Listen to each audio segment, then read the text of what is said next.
and then we get to All right. Thank you, Rhonda. Cool.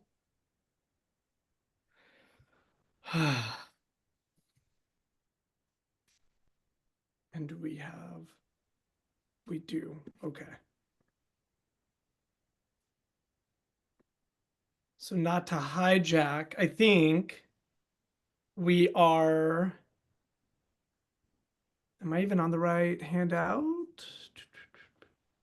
Forget what the slides were or the recommendations. And it wasn't one, the first was 1 through 6, We have 11 through 13. 11 through 13. Okay.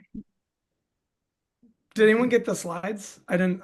Hold on. Let me see if I I'm got. trying to look for the email. Let me go back to the email. I haven't gotten the slides yet. Let's see. There was a few forms sent with the email yesterday. Focus area form. Focus area. It's not slides, but it's at least we do have that document that has 11 through 13. Yeah. There's But a are we few supposed to? forms. So actually, this is probably something I definitely had a miss on. Are we supposed to make a slide or are we just like taking notes? She's sending it out. Cool. Yeah, she just sent it to email, and it's like how we did it last time with the Google Slides. Okay. I think where the Yeah, numbers. I just got it. Perfect. Perfect. I'm gonna do this. And then to make sure, man, Zoom reactions. All right. Here it is. Cool. I'll screen share. I'm happy to take notes. My ADD brain, that's how I can actually pay attention for extended amounts of time. So this is us. Is this us? 16, I think. Yeah, faculty, right? The last one. Faculty calibration, orientation to assessment. And so we're just reviewing what was there, deciding keep, adjust, remove, right? Or consolidate. Right.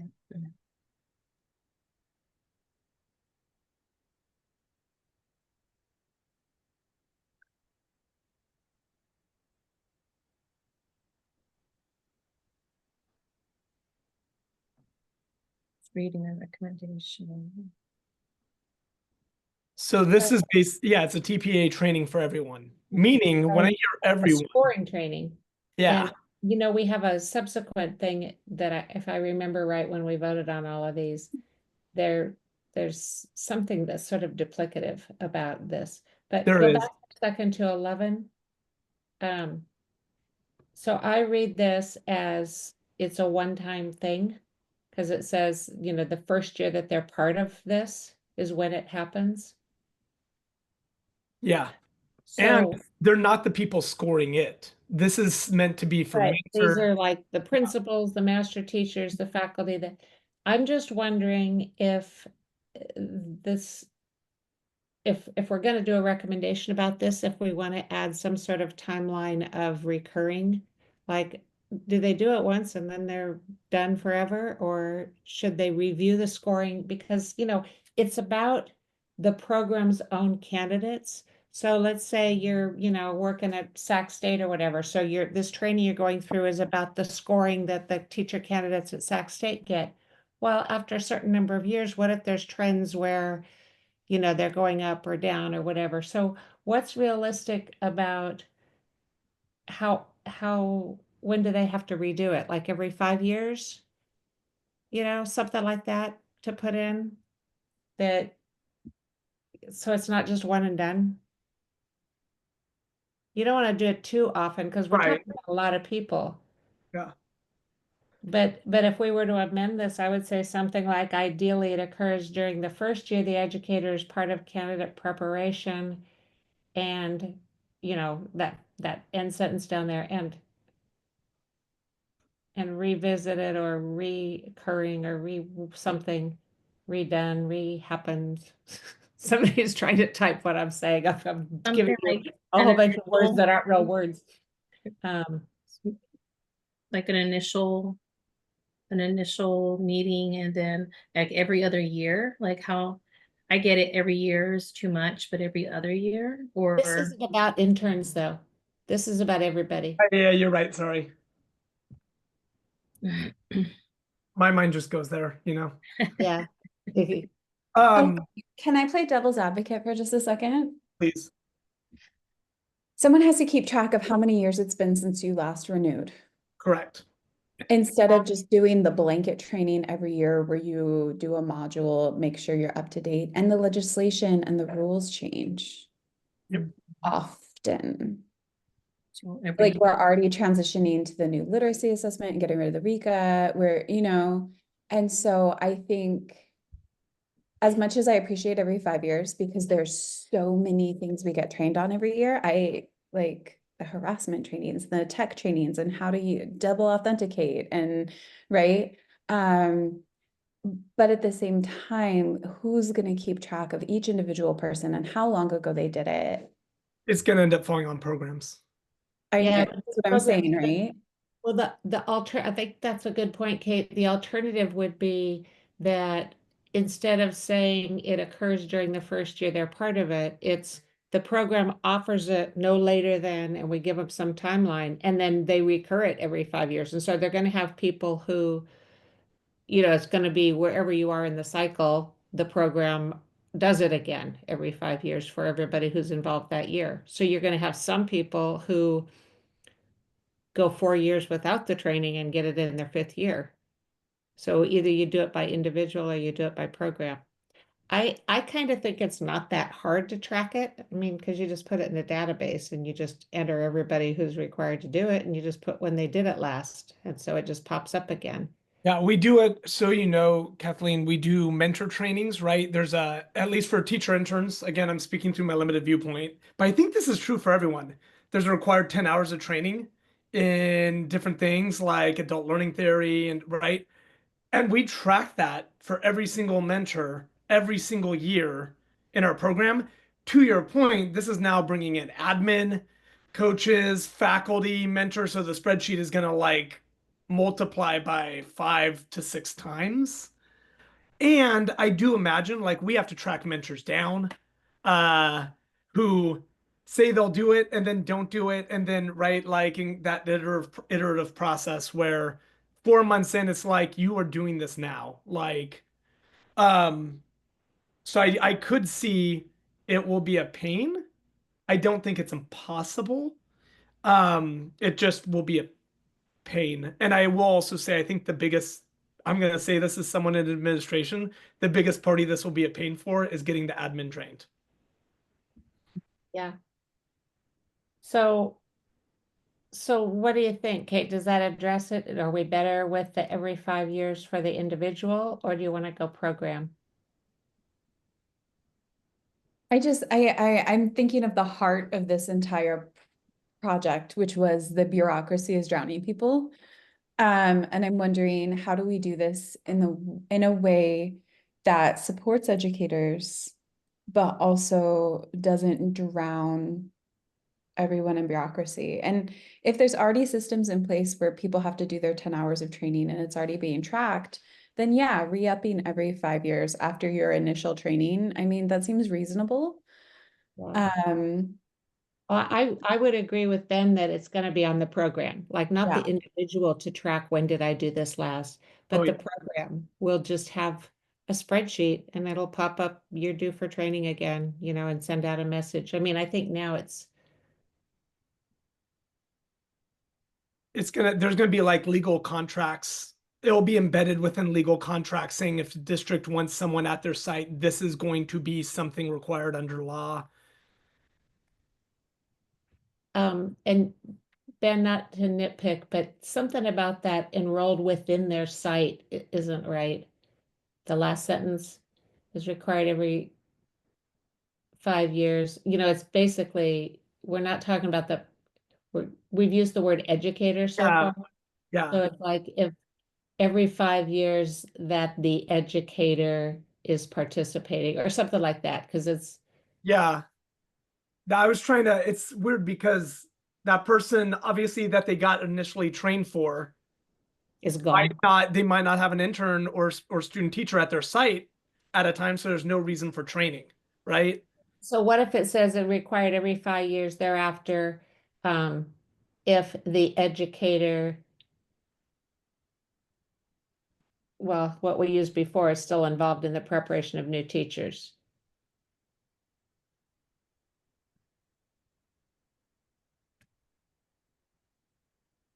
That's, repetitive of what we said before, but it's basically, that's who we're talking about, those educators.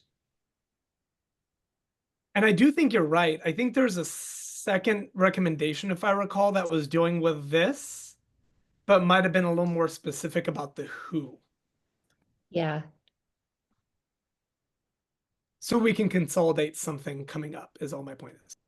and then looking down at the third bullet, implementation of this is intended to address this by requiring CTC or assessment sponsors to conduct or support this training via gatherings materials.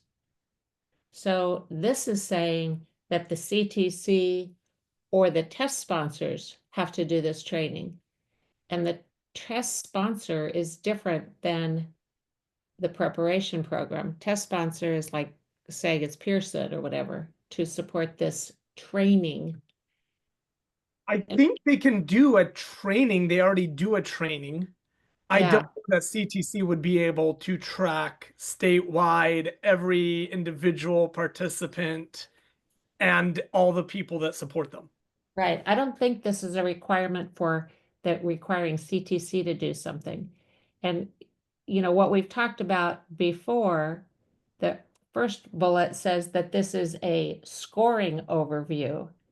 And now we're referring to it as a training. And that's where I think it's duplicative of somewhere else. There's something about training. But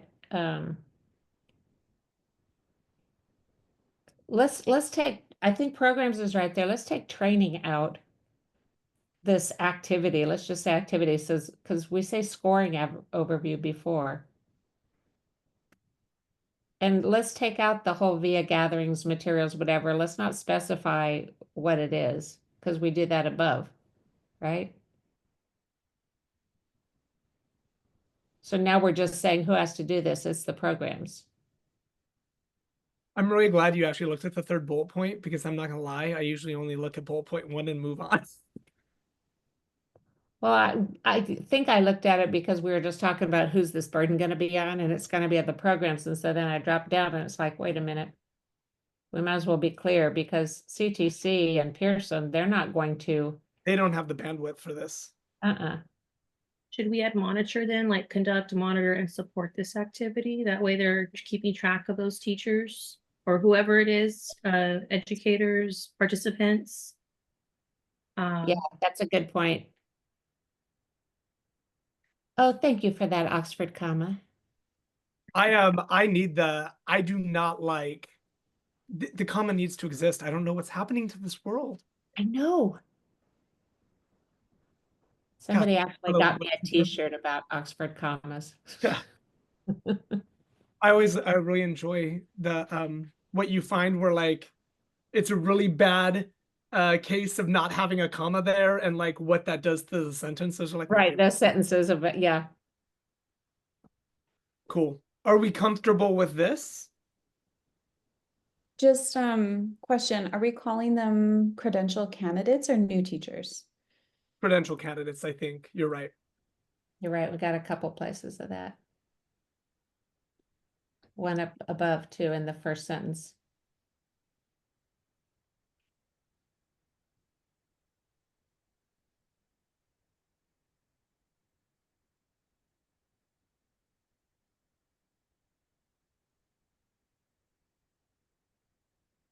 Cool. Anything else on this one before we move down? We can come back to it too. Yeah. Cool. Recommendation 12.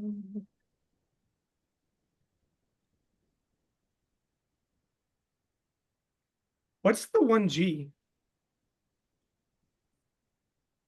Oh, it's the actual, never mind. I'm sorry. The section. I just didn't read. Yeah, it's a section of the assessment design standards. Okay, so the sponsor. So again, we're talking about CTC or Fresno or Pearson must provide materials. Oh, yeah. So one thing I do want to call out, they provide sample passing examples to programs already every year. They usually provide one example per credential area.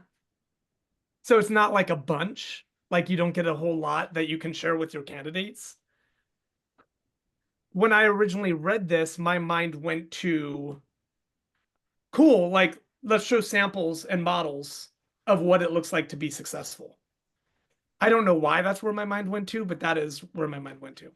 Well, I'm trying to, the second and third bullets here are blank.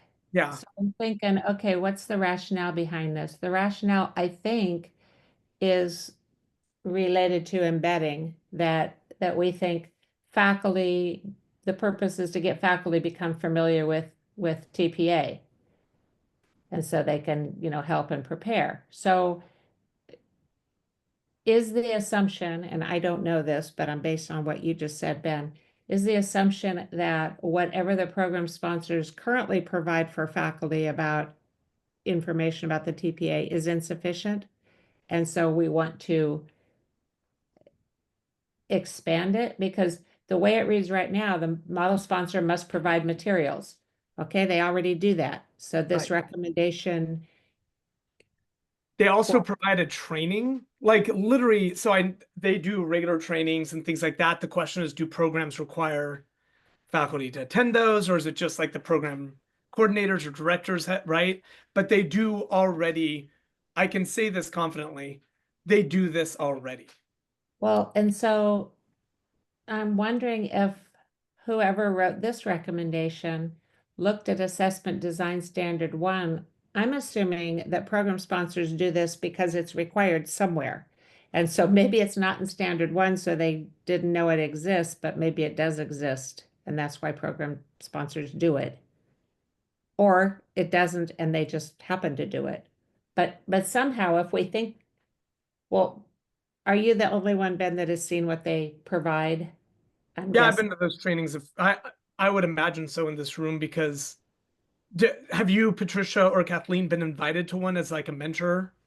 No, and I was just thinking that like the word clear comes up, and I wonder, kind of going back to Beverly asked, like, what is the purpose? I wonder, like, they have the materials, like, is it not clear enough for them to like do their job? Do they feel still confused even though they've had the training? Well, Uh, and this one doesn't say that they have to have a training. This just says they provide materials. Yeah, Oh, and Ben's saying they already do provide materials. So either this recommendation isn't needed at all because they already do it, or the gap is that the materials either aren't sufficient, aren't clear, aren't whatever. And I'm someone else, so that faculty can assist candidates to prepare for the assessment. and then I'm I doing think it's helping faculty become familiar with the design of the TPA model. That's what sticks out to me. I'm doing a little digging. So I'm gonna throw something. Sorry, I'm gonna jump back on in a second. I still see you. Is there no chat? Does everyone else not No, have a I chat? think when we're in breakout rooms, we don't get a chat. Okay, so I'm gonna reshare my screen. I pulled up the. To me, it seems like this is actually largely about the assessment standard because they cite the assessment standard, right? So my mind went to, is this asking for a shift or a change or more specific verbiage in the assessment standard? So I'm hoping I don't share the wrong thing. So I think this is what I have. This is what 1G is. The TPA model sponsor must provide materials appropriate for use by programs in helping faculty become familiar with TPA model, the candidate tasks, and scoring rubrics so that faculty can effectively assist candidates to prepare for the assessment.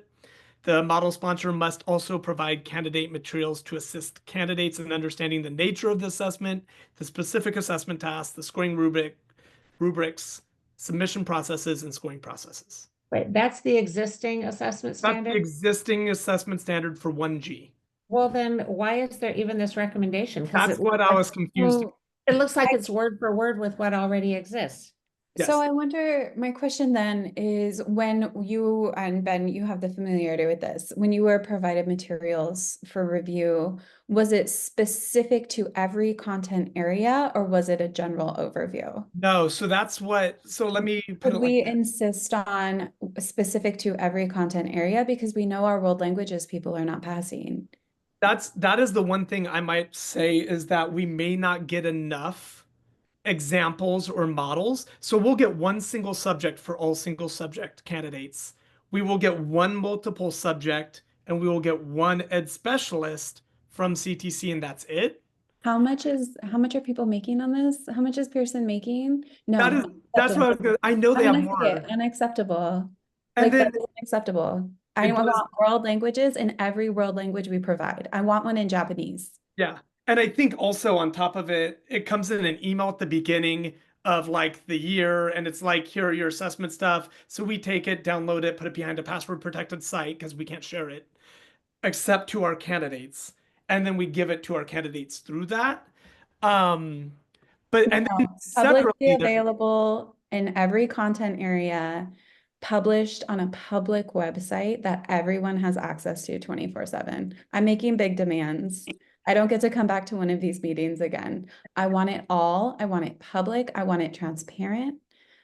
I want it posted for people to see. This is not proprietary information. This is making life better for teachers and students. And if Pearson doesn't want to do it, they can lose the contract. one interestingly enough, in another room, they may not have a contract. Yeah, that's great. So Um, it's ours to share. Yeah. I want one in every language and every content area, including all the new tests. I want betas, I want student samples, and like AI could make this possible. This is not an expensive thing.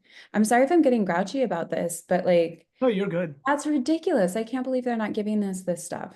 When I think I when I believe look you're at so the, grouchy. I'm just teasing you. You're not being grouchy at all. my only concern is I'm trying not to change what it says, and it's being very broad. It says provide materials. It's not saying exemplars, right? It's not saying models, materials. And like we're talking about exemplars, which by the way, I want to make sure or at least models, which I want to make sure I'm clear. I think that's a great idea and something I crave from a program point of view. Like I want that. I want to be able to provide a Spanish teacher a Spanish example of a passing TPA, right? Like, um, but I also I don't, I guess I'm just struggling because I don't know what this person's saying because they're speaking very broadly about the design of the TPA model, the candidate tasks, and the scoring rubrics. So that faculty, but I think this already happens. So we could completely change it. Let's hijack it, because you guys already pointed out this already exists. Yeah. Okay. I was just gonna add, just hear you guys talk about materials, like not only passing TPAs, but ones that don't pass. Cause sometimes I feel like you just show all like what you're supposed to do, but you never contrast it with what's not passing. So I just wanted to, I don't know how that happens. I'm just, like I said, in hearing you guys talk about that.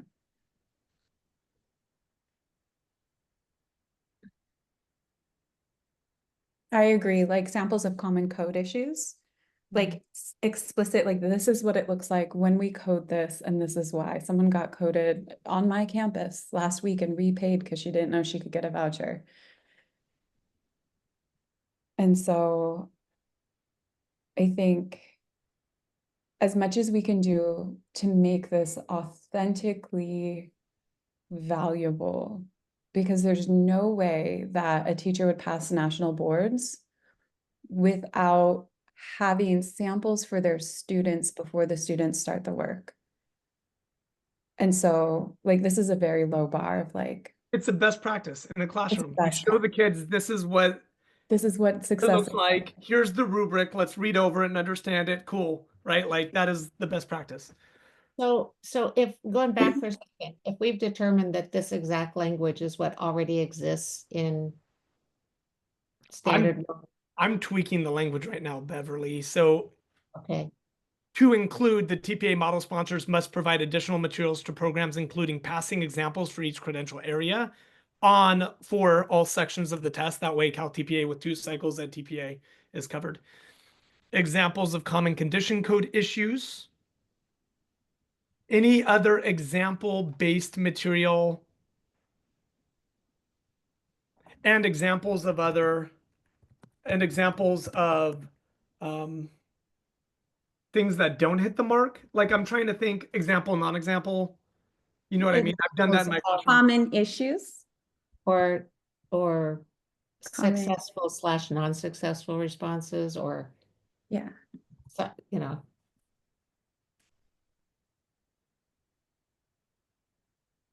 In helping faculty become familiar with the design of the TPA model.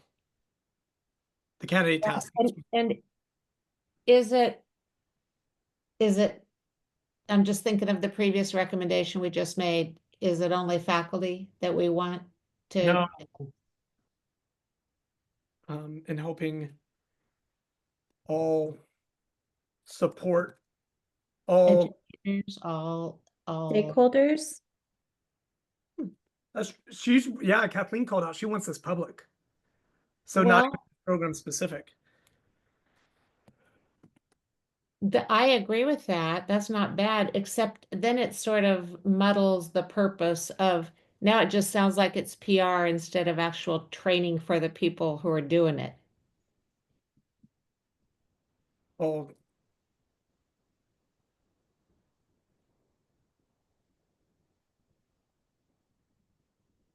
does that language work? All credential candidate support providers?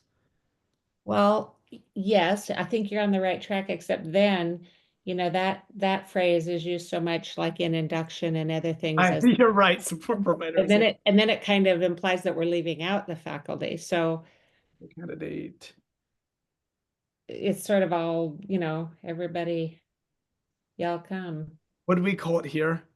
All educators involved there. Let me just copy this. That's gonna be the simplest thing. There you go.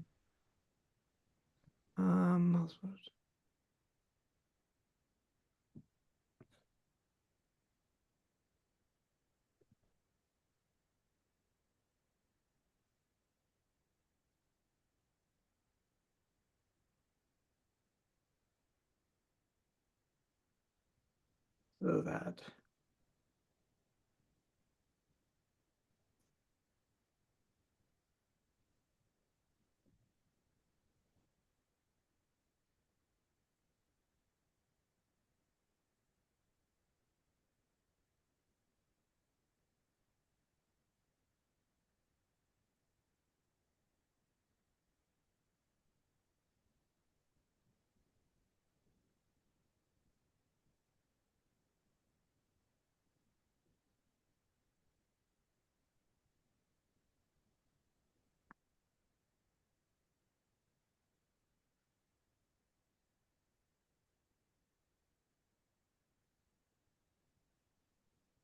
I'm keeping it simple.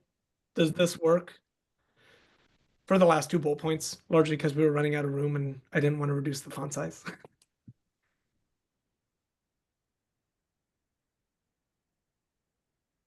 I think the second bullet works, but the third one, it almost seems like the second and third bullets are like The same, right? Yeah. necessary because and implementation is intended to address. It's sort of, in our previous one, wasn't the third bullet about who has to implement? Yeah.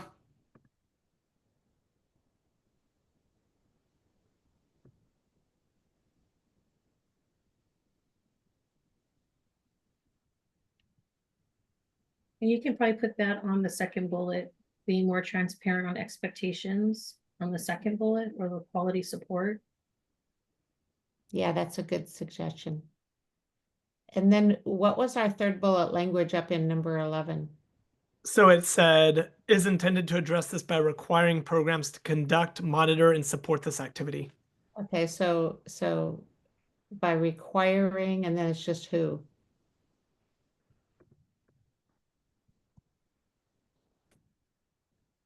Program sponsors, right? Yeah. Model sponsors, yeah. To provide, it's better, but I don't know if that's the word we want, better materials, better, I think of the word differentiated, and I don't know why that word sticks out to me right now. I'm gonna Google it just to make sure I'm using it correctly. You're Because using it correctly. Examples, non-examples. Yeah, differentiated and perhaps it's differentiated and more specific. Mhm. We're talking about, or maybe put the more specific before materials, so you only have to say materials once. Mhm.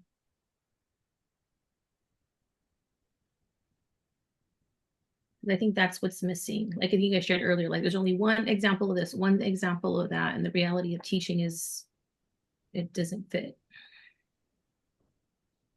That was a good fix. Is there anything we can do about that parentheses at the end of .1?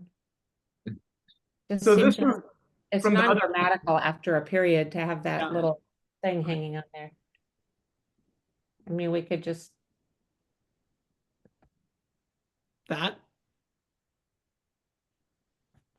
The parentheses was assist in scoring candidates, but if you look at the last thing, it's about scoring rubrics so they can effectively assist candidates to prepare. Oh, and score. I see what they're saying. They're thinking about local scoring, right? so maybe take it out of parentheses and just include it at the end of that sentence.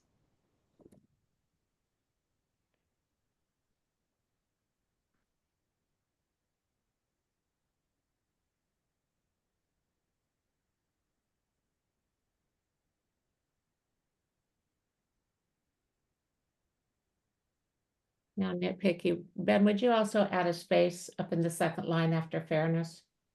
Yep. Thank you.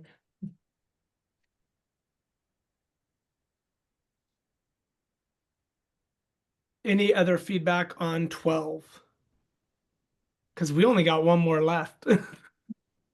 We're gonna meet the 1 hour deadline. No Good. kidding. What time are we coming? Do you know what time is it? Time They said they were gonna do a They're 50-minute. gonna remind us at 50 and come back at 10. at 10? Okay, so But I think no one's gonna be ready. They might sprinkle us into other groups, right, There's Juliet? no way the group with 15 There's people no is gonna way. be ready. Come on, Kate. We're being aspirational. I mean, yes, I mean, it's definitely gonna happen, and I'm really excited for the team that's doing 7 of these. And that team has like way too many people where yeah. some people just won't talk, I assume, and then it's just going to be interesting because we're That gonna. one, it seems though that because they were all local scoring that they, well, we'll see. Yeah, we have one more left, Juliet, so we're going to be done soon here. Okay, thanks. Yep. Requirements for model sponsors. Well, we made one of our other ones a requirement for model sponsors too, so, Yeah, that's true. Should I move this down? or else get rid of those little subcategories. Yeah. I mean, with only 3, it kind of doesn't make sense to section them off, but. So a model sponsor shall be an accredited institution, a group of them, or the state commission. Oh, this is basically saying kick Pearson out of the business. That is 100% what it's saying. And I don't think we can do that. I think it's already in law about who can produce a thing. And it's like, the state commission, the CTC can't be a program sponsor. They're not gonna create and do all the work it is to create an assessment. It shall not include outside vendors who profit. I mean, that's just the reality of it. Every assessment we do, whether it was CBEST or, the CSETs or Rika. they all have vendors who create the test. And the thing I don't know, like I just don't have the lens or the optics for it. I know how my program would deal with local scoring being the only option. I know what we would do. I know people would be very unhappy, but like I would know how to push forward. I do not know though if every program would be able to push forward because I know my program and I know how we work and we don't have a tenured faculty.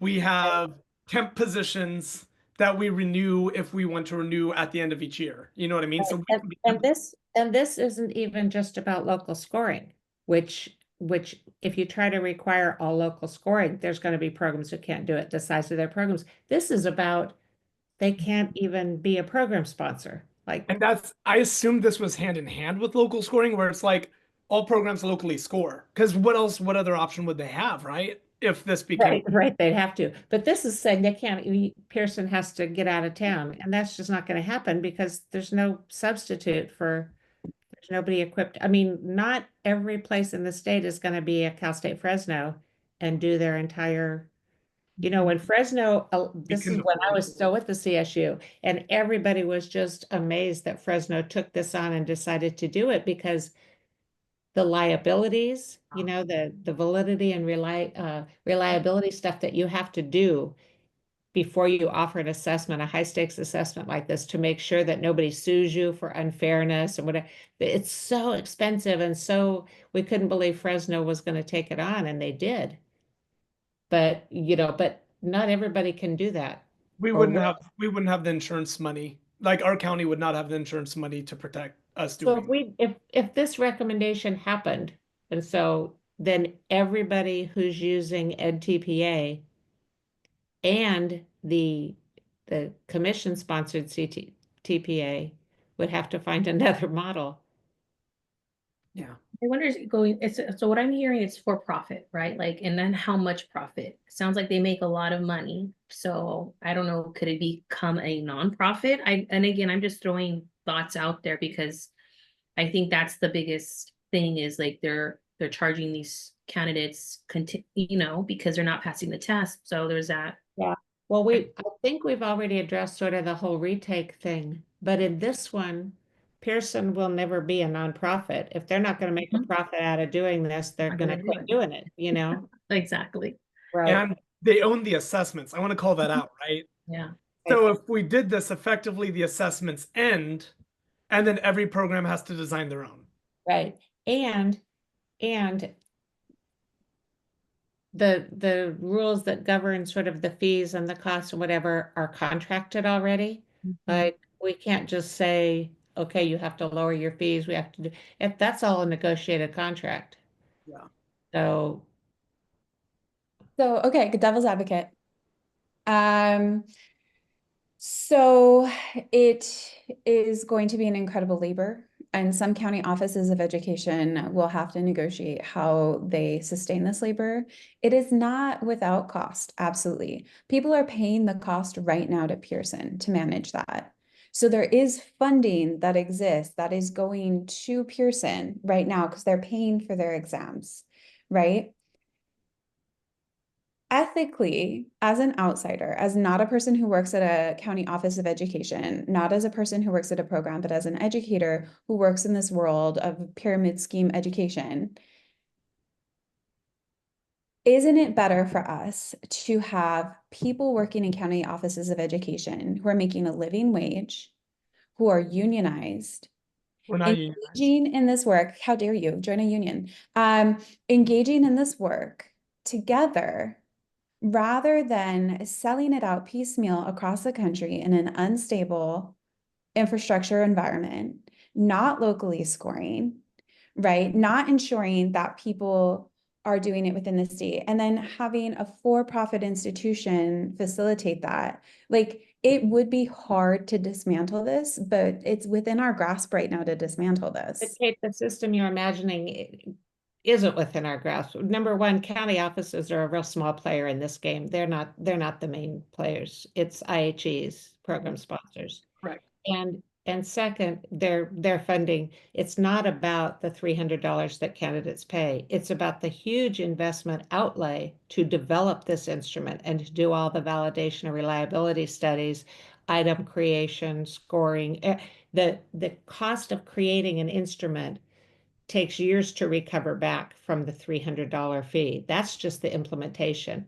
It's the front end of it. If you were to do this and get rid of Pearson doing this, we wouldn't have another TPA available for 6 to 8 years minimum, because that's how long it takes to develop these. Because I was part of what EdTPA was originally developed by a collaboration between several UC and CSU campuses.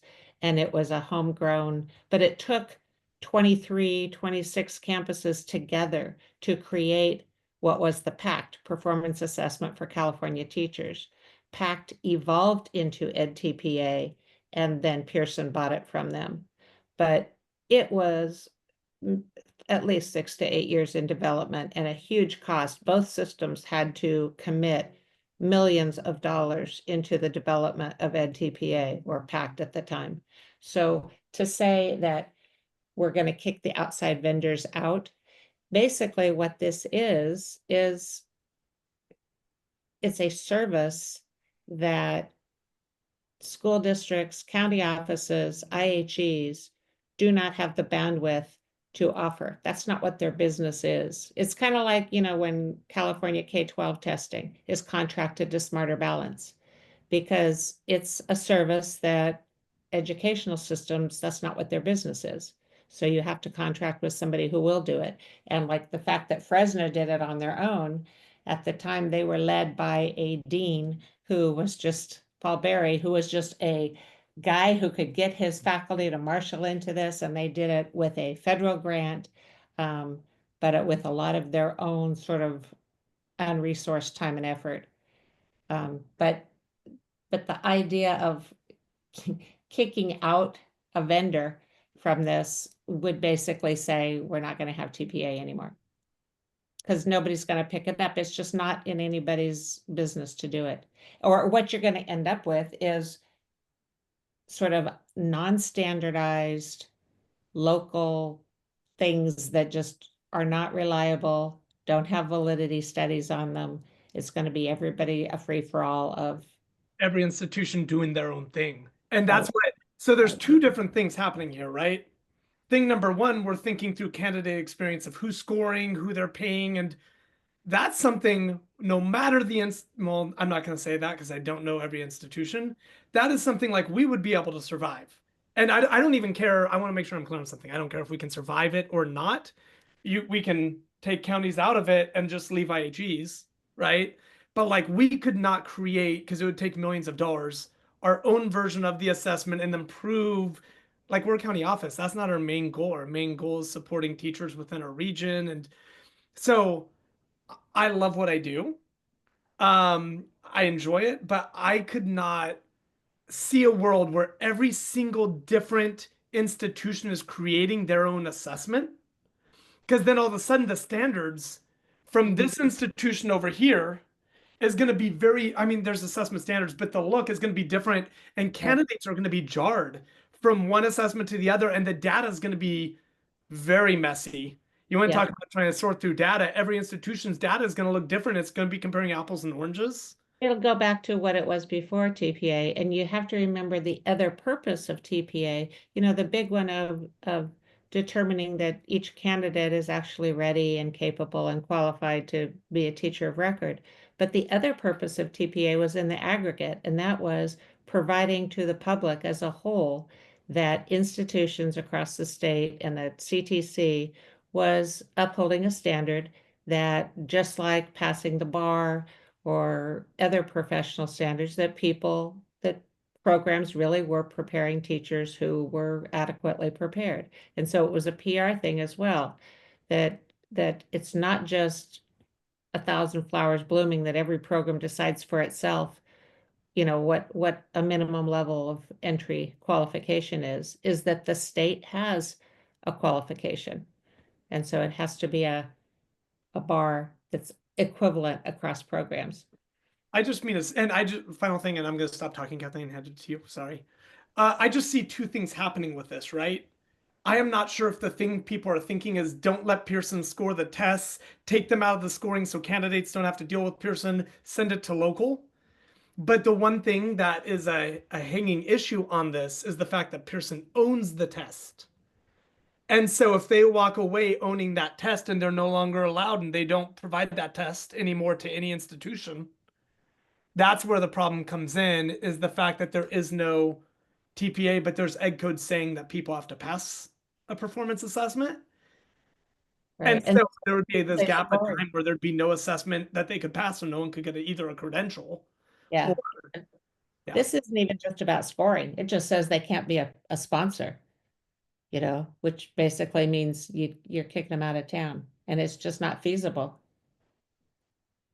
So, okay, so just again, because we're going to take this to the room.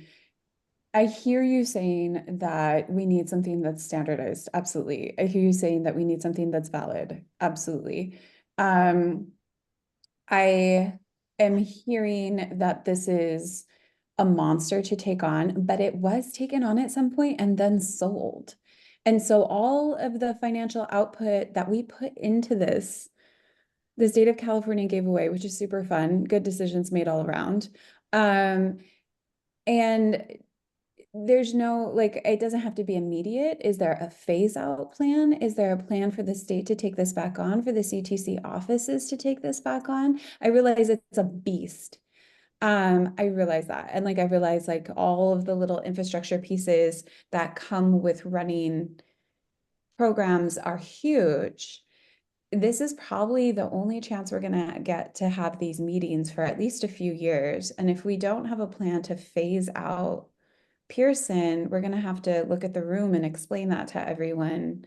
That logistically, we just didn't think it was possible for these reasons.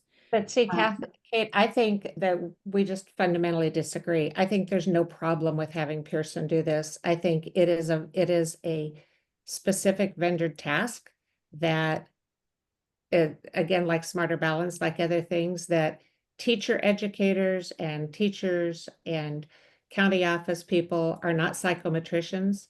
They're not in the test development business. They're in the education business, and those are two entirely different things.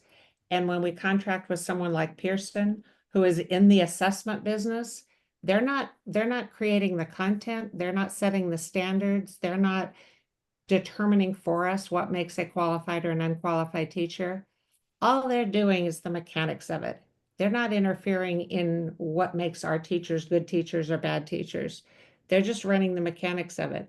And the fact that they profit on it that's just what you pay someone, you pay a plumber to come to your house because they have expertise in plumbing. You pay a vendor to run an assessment because they have expertise in assessment. So I don't see a problem. I mean, I think the issues that we talked about of trying to reduce costs for new teachers and getting rid of the unnecessary avoidable condition codes and things, and increasing local scoring, I think those are all good things, but I don't think those are things that we blame on Pearson. If it costs money for someone to take a test, it's not because we use an outside vendor. It's because they're doing something that incurs a cost. And unless we have another way to pay for it, like state money or something else, it's still going to cost the candidate something to do it. I mean, it just is a service that costs money. And so, I'm not a Pearson fan, the big business kind of model. And I hate what we saw in condition codes, and I hope we're fixing that. But in terms of just having a vendor run this, I think that's appropriate. I think that's what we need to have done. Not everybody is going to do what Fresno does. So I just wanted to add, I'm listening to, sorry, I know Ben's like, I want to talk. I was gonna ask you if you had something to say because you've been quiet for so long. Well, I totally and Beverly's right. Like, again, these are big tasks that we don't have a lot of experience, and this is what they do all the time. So they are 100% good at this because that's what they do 100% of the time. So I wonder if we can say for the slide, because I think we're stuck on this slide. So we were doing good and now we're stuck. Well, and because I'm sorry, I'm going to interrupt you and then I'm going to back out. You can eliminate one of these if it's not something that everybody agrees on. And if you look at the scores, anyway, there wasn't a huge amount of support. Okay. But I don't think I supported it. and I don't mean to Yeah. guide in one way or the other, but. And I'd like just to give a reason too, and that would be like, if the other things are addressed in the work group recommendations, then this shouldn't be a problem because they shouldn't be, having to take the test over and over again if the other things are. And that's what I just wanted to say. Like, if the other things are addressed in the work group, this recommendation may not be needed anymore, because with the hope and idea that the other things will figure itself out. So by the time we get to this, they're just making hopefully enough money to cover the cost of whatever they're doing. So I just wanted to add that. Yeah. And I think the whole thing about condition codes, my big thing with Pearson was, and this came, I think, Ben, from our very first day when you and Mary and I were sitting over at the tall tables and you started talking about it. That was sort of my first heads up of awareness of this, of what seems to me that Pearson has manipulated that whole condition code function To to make money. generate retesting fees. And I think, that's what for-profit businesses do, is they look for ways to increase their profits. And so I think if we address that sufficiently, that's gonna make a huge inroad with that. I also, to that point, if we're talking about like for-profit institutions, I'm going to say something, and I am not positive on this. Some colleges are for-profit institutions, right? We have a lot of them. So does that mean that now colleges should also, is the same mechanics Right, could exist in a right. different setting? Like one thing is not. So I just mean to say is that limit what colleges also would be allowed. We're not a for-profit. We lose money running our program. But like from that end, like, does that mean any certain colleges all of a sudden are out of the game too because they're for-profit? Because it seems like it's something that is about the for-profit. Maybe that's just me reading into it. I don't know. Yeah. Well, there's a million pieces of education that people profit from. I mean, there's a whole lot of charter schools that are crazy for profit. Dostins, Oh, and, prestige. and like, look at the private schools and what's happening with vouchers. And I mean, their individual parents are going to start profiting from education. I mean, there's a lot of the cap and gown business. When I was an yeah, activities and director, Dawson, right? yeah, I was an activities director. They set us up and like had a charter bus going to SeaWorld. They shut down SeaWorld for the night, had like DJs there, and like just to try and get people to buy things. Like there's a lot of profit companies in education. I hear that. And like, okay, if I'm given one of how many less than 20 spaces in an organization that makes decisions for the state, I'm coming out as anti-corporate, and I'm coming out as a person who thinks that people should not be benefiting Me too. from corporate ventures into public education. And for me, like, I realize that it's very idealistic to say, let's remove this and let's remove these barriers. But as much as I don't believe that the standardized testing machine that we have now is necessarily great for kids, right? And I know public teachers who pull their kids out of standardized testing for that reason, right? The same can be said here. I'm not going to come in and say that because this is the norm that I'm comfortable with it. I think it's okay to be Think about uncomfortable with the textbooks. norm. Think about Absolutely. textbooks, think No, about apps, textbooks think are about absolutely computers, think about horrifying. school Curriculum furniture, think companies. about cafeteria food. I mean, I there's, know, it's all horrifying, Beverly. It's all bad. but you can't say that the education system in itself should be able to provide every element of education and not contract with anyone for it, because we're not, But we're we're living in not, like hyper capitalism right now. And like, Yeah, if but- no one is screaming in the wilderness that this is really, really problematic, that corporate interests are so deeply ingrained in everything we do. well, what's the At least alternative I to that? said it out loud. Who's gonna create your computers and your textbooks and your Your desks and your curriculum, furniture and who's gonna build the schools? Who's gonna be, I mean, you expect teachers and principals to do it all and do it as nonprofit. No, that's not our business. It's like who's gonna build schools for us? It's gonna be a construction company that makes a profit. Who are we gonna buy Chromebooks from? It's gonna be a company that makes a profit. I mean, every element, and this is just another service that we don't provide for ourselves. This is who runs assessment. It's going to be a company that makes a profit. It's just, McGraw-Hill, right? Like the major textbook publishers that are in the game and earn millions and millions of dollars from contracts with districts for curricula that some of the teachers use and some do not, right? Like I can hear you running all, and I education can see systems. the point. Like, I understand completely, and I believe you, and I know that logically that makes sense. There's still an ick factor here that we're going to have to address to the crowd when we say that this one's gone. And I know, that's Well, how my the qu- sausage is made. My question is, no, let me ask this. My question is, what does that ick factor come from? Is it from the fact that people get condition coded and sends $300 more? Is it the fact that they're scoring the assessment? Or is it the fact they made the assessment? Do you see it, or they own it? Like, where does the ick factor come from? I think mean, that the assessment is so fundamentally removed from the educator and their classroom that this is being it is not, like, as we were saying, locally scored. And I know Pearson can train to local score and California just doesn't do it because I know they said they But can. Kate, you're just wrong about that. Individual programs, the IHEs, the county offices, the districts, they decide how much Yeah, they want. exactly, They exactly. could do it if they wanted to. But It's they not, don't. it's not the boogeyman Pearson who has taken it over. And it's not Pearson who created the items when you say it's distant from the classrooms. It was California educators who created and built these tests and participated in the reliability and validity studies. Pearson didn't tell us what it's all geared to our own CSTP and our TPAs. It's all geared to what we said. It is very close to our classrooms and our educators. Just think of Pearson as, the trolley that you're riding on. They didn't create the roads or whatever. They're just the instrument that's making it happen. But every part of education costs money. It's like to say you don't want to do business with anyone who makes a profit out of it. There's like a million arms of education that cost money. The 5 whys too, right? Like, let's dig down to the problem statement, right? Figure out what the actual problem statement is with Pearson. Because to the point that I think the only point I think we're trying to illustrate, I'm not a huge fan of corporations involved in education. I'm not a huge fan of McGraw-Hill.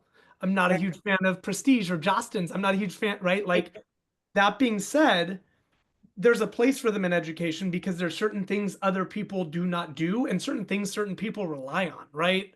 So with that in mind, if the ick factor is coming from them scoring the assessment, you called that out as one of the icks, right? Well, then that's something we can talk about. If the ick factor is from um, if the factor is from, for instance, how removed it is. Cool, let's talk about changing program standards to make it so it's closer, right? Or have an update mandate. See, this is something I'm flying off and I probably shouldn't even say without thinking it through. So Beverly's judging me, but it's my ADD. I'll just blame that. Let's think about like changing what happens with the assessment where maybe every 5 years people come together and look at the assessment so it's more closely integrated within the classroom and updated on a regular basis based off the changing generation, changing content stand, right? There's ways around that where there's still an bad corporation, for lack of a better word, doing the job that I don't think other people could do, at least certain other people reasonably well, right? And so with that in mind, they can still do it, but like we could give the guidelines and to make it so they're A, more removed, so candidates aren't dealing with them. B, so we're giving some constraints on their job and what it means to update it and right, like that's the type of thing we can control. And I just want to find where that problem statement is so that's where a recommendation can lie. Does that make sense? Like help with the issue. Yeah. Absolutely. And again, just thinking through the conversations that we will be having in 7 minutes ago, I don't know when we're going. Because I think there is a sense of like, we're doing this thing that does feel very removed from educators, that does feel very corporate vulture, that does feel, and if we don't have these conversations about it, it's gonna be real weird when we get to the group of 20. Yeah, and I think to your point, it's going to be less removed with certain changes that are happening. Like if Yeah. we go to a local scoring, candidates aren't even going to know who Pearson. I mean, they should, but like they're going to be interacting with program, right, Absolutely. and Mhm. not Pearson. And so then they're going to be like, they're not even going to understand that someone made the test. It's just like the thing that came in front of them. So part of me is wondering if we're making the shifts to make some of those feelings dissipate. I might be wrong. I could be 100% wrong. Well, for me, the biggest thing about Pearson that we needed to address was the condition code sort of scam. Yes. Mm, And so you're aware, it's just I had spoken about some of the condition codes I had seen come in the last 6 months with some of my candidates that are not leaving things blank and are not doing things wrong and are answering questions honestly, and they're getting condition coded. And things that are real easily fixed, without rejecting the whole thing. How are you all doing? We're stuck. Patricia, what do you think? I think we're gonna have to talk about this in general. I don't know if we have any answers right now, because I think someone mentioned earlier, just we're gonna get feedback from everyone else, so. Mhm. I'm willing just to leave it open. I think Juliet said we can take it out, but I think we need to address it. I wonder, instead of taking it out, the strike through function on fonts. Maybe doing the strike through and just like acknowledging it was there. It was a really mixed bag of feedback. This was the thought process.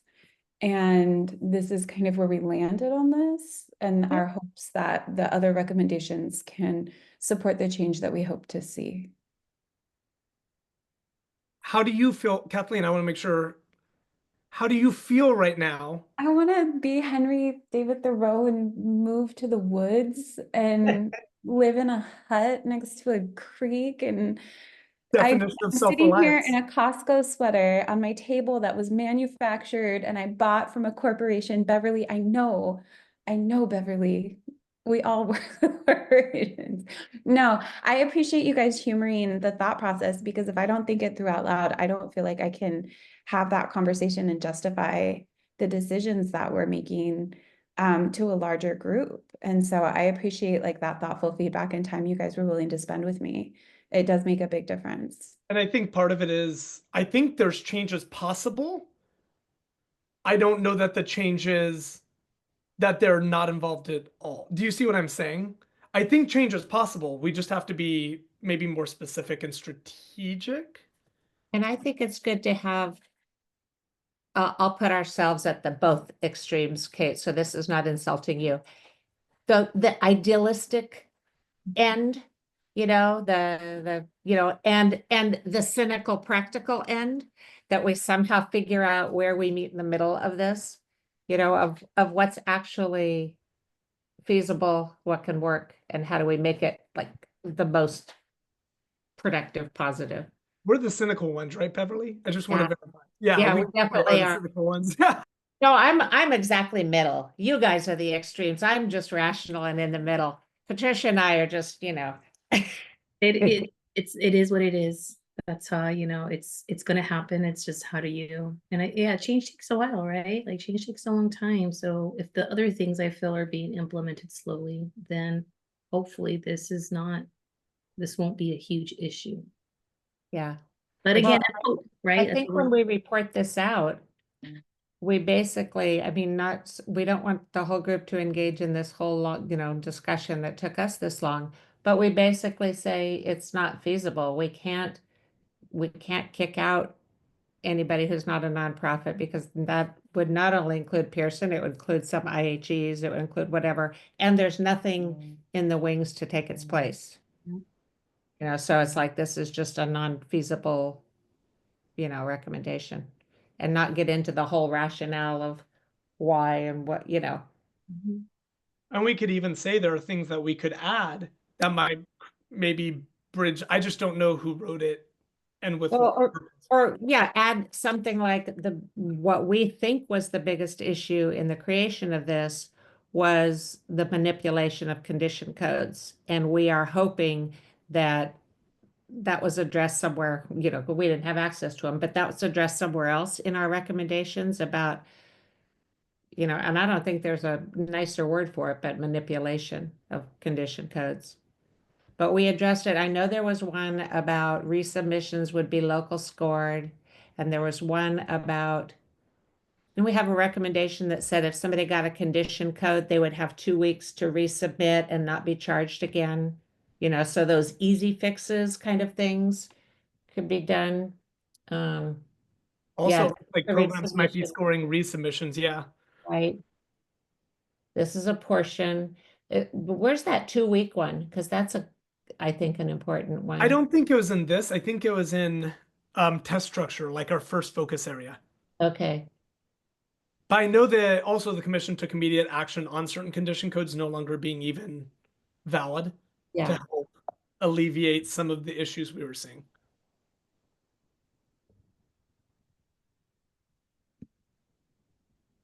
That's cool. I mean, What I don't know. I struggle with some of happened- these where I'm like, is this feasible? It'd be awesome. What happened with the recommendation about the state establishing a grant/loan program for candidates that would pay their fees and then be forgiven if they taught for a certain number of years?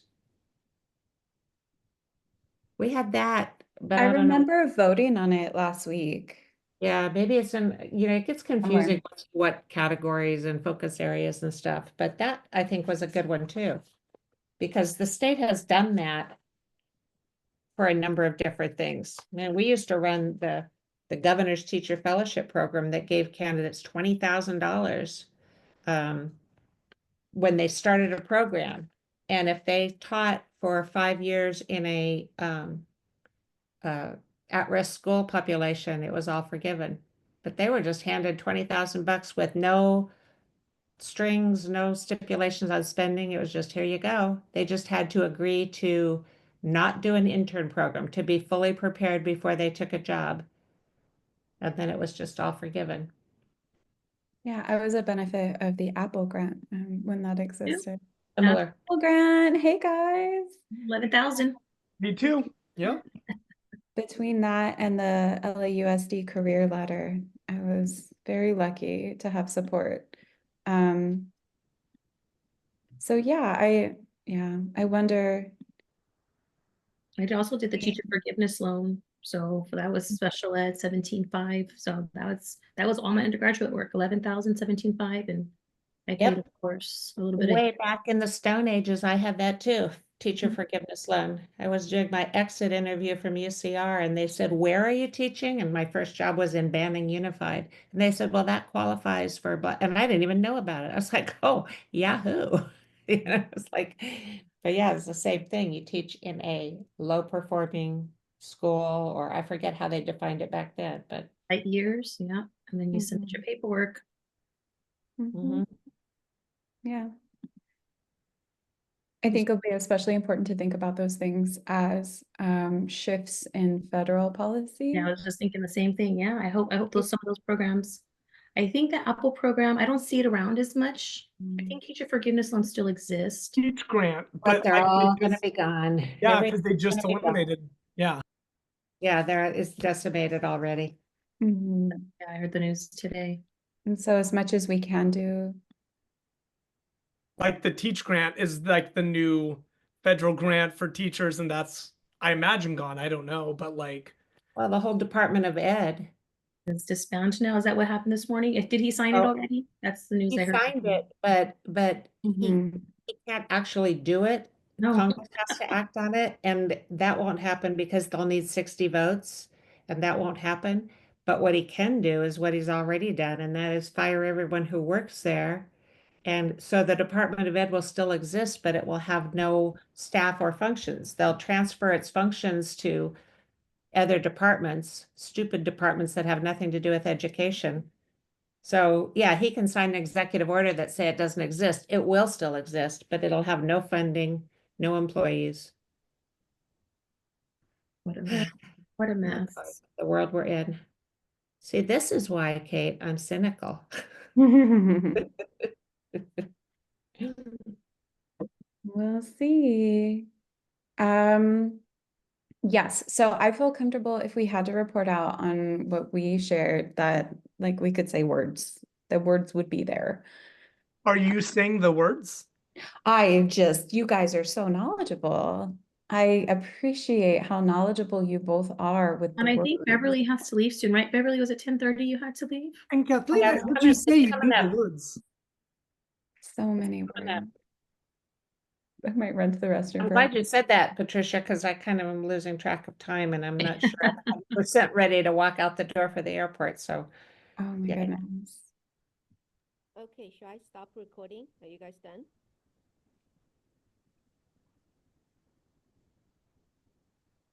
I thought we were gonna get a notice that it was time, but then I bet they're all still working very hard. Oh, Juliet pop Sure. in. We're in a lull. I'm actually gonna turn off my computer and stand up and stretch my legs, if that's okay with everybody. Do you have just to log kind of- out? I was gonna do the same. I need more coffee. Do you have to log out and then we're log back in? supposed to log out, yeah. Thank you. I wonder, Can you hear But me? you know We what, could probably- we're kind of on a break. I bet you could just well, go, I as long as you're back know and you're what? free, start again, right? we have a staff member. We don't need to record this session any longer. Can we